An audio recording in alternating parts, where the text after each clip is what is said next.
Welcome back everybody, or if it's your first time, well, thanks for dropping in. Now, my Tohatsu 6 horsepower 4-stroke pushes the boat along quite happily. But would I be better off switching to this newfangled electric outboard that everybody's going on about? Well, let's find out.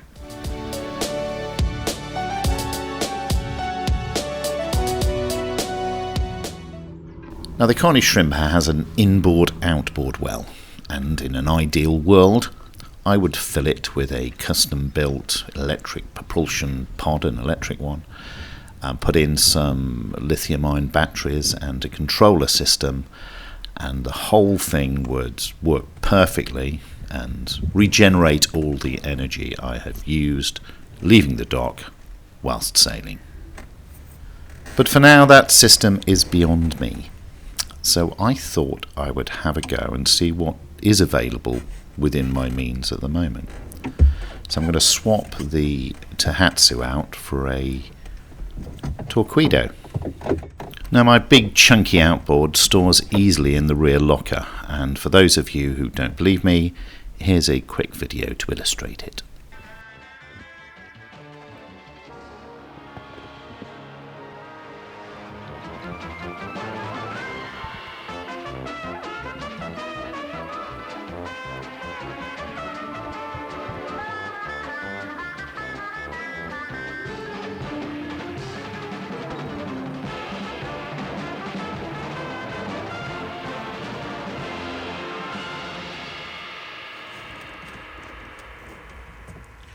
There, told you, goes in there with no fuss at all.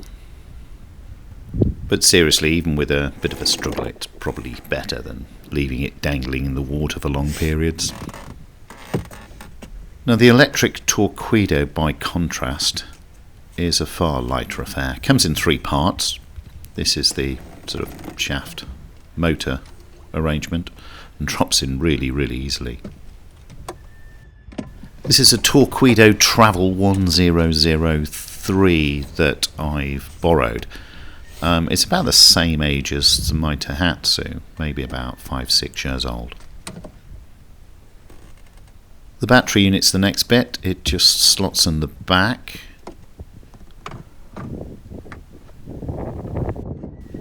Doesn't quite sit flush in the outboard well there, but that doesn't really matter. I can probably adjust the shaft so it will. Then you plug it in. The battery connection has obviously the power to the motor, but it also has some sensor information on that plug. You plug it in and then screw in a little retaining ring.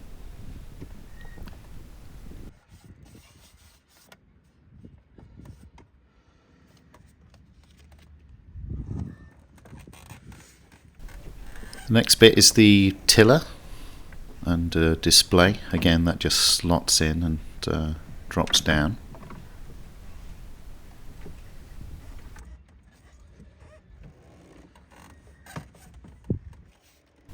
And again, that needs plugging into the battery unit. The battery module itself isn't just the battery, it's got all of the electronic gizmos in it. It's got a GPS sensor, so it knows where it is and can tell you how fast you're going. And I have to say, when assembled, it all fits in there really quite nicely. The kill cord is a little plastic encapsulated magnetic disc, which does feel a bit flimsy and looks like I could dislodge it quite easily, but we'll see. And the tiller has a display unit on it which tells you the state of charge, how much power you're using, and your range. Now, the Shrimper is a 1.5 tons of a very small boat, and she does take some urging to get moving. The 6 horsepower Tohatsu does that quite effectively. And translating the power output of an electric motor into an equivalent petrol brake horsepower is really quite difficult. Power is developed and delivered in a completely different way in the two systems. So simply having a number comparison doesn't give you the whole picture. Well, the best comparison I can find is that this little Torqeedo is the equivalent of a 3 to 4 horsepower petrol engine. So leaving the dock, I'm aware that the little bit of blustery wind that we've got is pushing my bow out. So I'm quite content to reverse out. Go with what the boat wants to do is what I was taught. And at about half throttle in reverse, we're moving along quite nicely at a couple of knots. For reference, I don't have the centre plate down, but I do have the little plate on the rudder down. So on a normal day, I would do a little 3-point turn and go out forwards. Now, manoeuvring a shrimper by engine is not as straightforward as you might think.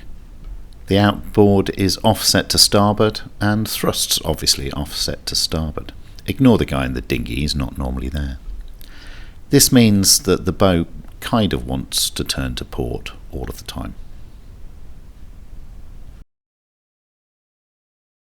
So when you want to turn to starboard and push the tiller all the way over, you cover the thrust of that offset engine completely. The rudder and the keel it's attached to are both deeper than the engine itself. Whilst you're moving, that's fine. Of course, you've got enough way on and the boat will turn happily to starboard, not very quickly. From stationary though, you've got virtually no chance of getting it to go that direction. Turning to port is a completely different scenario. The thrust from the engine is completely unencumbered. The tiller hard over means that the boat spins to port really quite easily. Not only that though, but you also have another effect. You have a paddle wheel effect of the high speed spinning prop, which kind of spins it to port even quicker. Basically, turning to port in either direction is the preferred option. So let's see if we can do a little 3-point turn and go out forwards.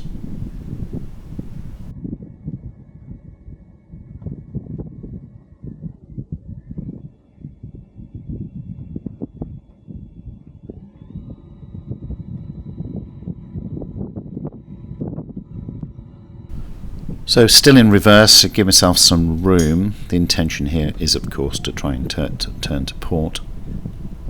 Now some forward thrust. And here's where we see the big difference with the Torqeedo. It's just not as efficient at changing the direction of that momentum. So I bail out of this manoeuvre, continue in reverse and look for a little more space.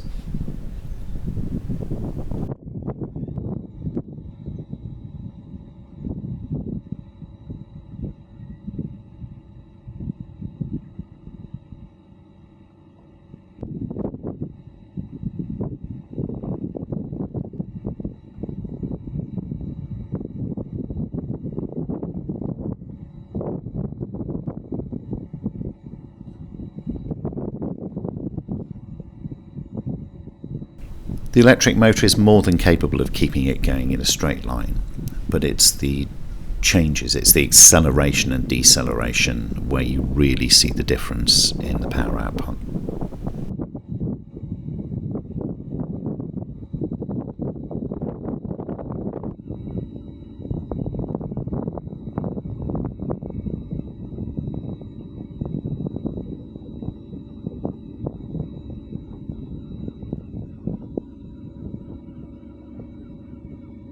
Finding a bit more space with an empty berth here, I try and get the boat into a position where I can do a neat little turn to port.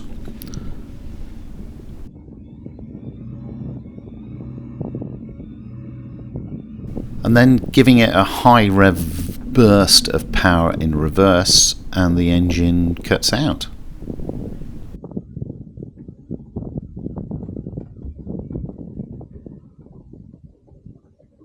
Don't know what happened there, but it didn't like it. Whilst I'm trying to reset it, the wind does most of my job for me and takes the bow round or the stern back and I'm kind of side on in the marina. So engine restarted, tiller hard over, and I can spin to port. It does move quite nicely, but not anything like as tight as it would have done with the petrol engine. I think I'm missing the paddle wheel effect here. The two-bladed prop on the electric doesn't spin anything like as fast as the three-bladed prop on the petrol. And I'm obviously missing the paddle wheel effect. It doesn't turn anything like as fast. And although we make the turn quite reasonably comfortably, a little bit squeaky there, I wouldn't want to rely on this.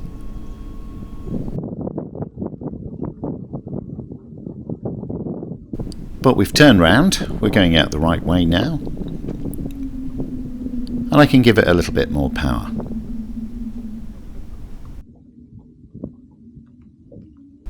As I do so, the motor cuts out again.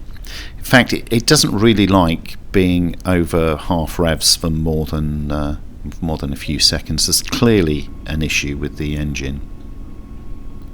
So I think it's probably prudent to head back to my berth and work out what's wrong with it.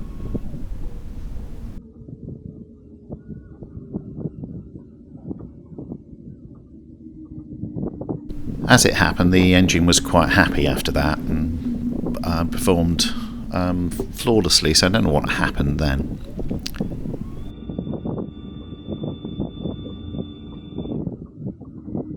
So I motor past the fuel dock, quite ironically.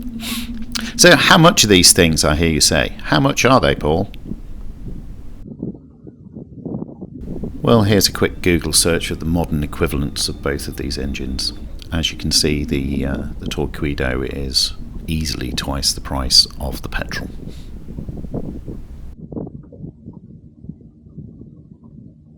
But what about saving the planet? Wouldn't it be better off to have clean electric propulsion, not produce any greenhouse gases, and not contribute to the disaster we've created? Shouldn't I just throw away the petrol engine and buy a new electric one to replace it? Wouldn't that be more environmentally friendly? Well, to be honest, it doesn't take much of a calculation to realise that the amount of energy and greenhouse gases used to produce a new electric outboard from its raw materials vastly outnumbers the reduction in emissions you will get replacing a petrol one during its lifetime. And just like the question of replacing my petrol car with a new EV, which I desperately want to do, I am left to conclude really that the best way of being environmentally friendly is to keep my existing car going as long as possible, rather than creating the demand for a new unit.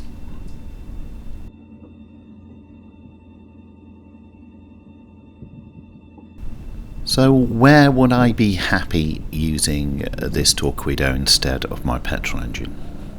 Well, a nice summer's motor up the River Dart would be great. Certainly if it was silent, it would be absolutely fantastic.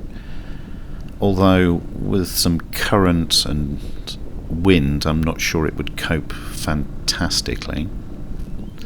Manoeuvring around a, to be honest, fairly spacious marina. We can do that. It will do it. I think I'd need more practice than I've got at the moment because it behaves quite differently to my existing petrol engine. But I'm sure I could get used to it. I'm sure it would work. Going around Berry Head, 15 knots of headwind and a really choppy sea. Would I put the electric outboard in there? Would it cope? I think we all know the answer to that. It most definitely wouldn't.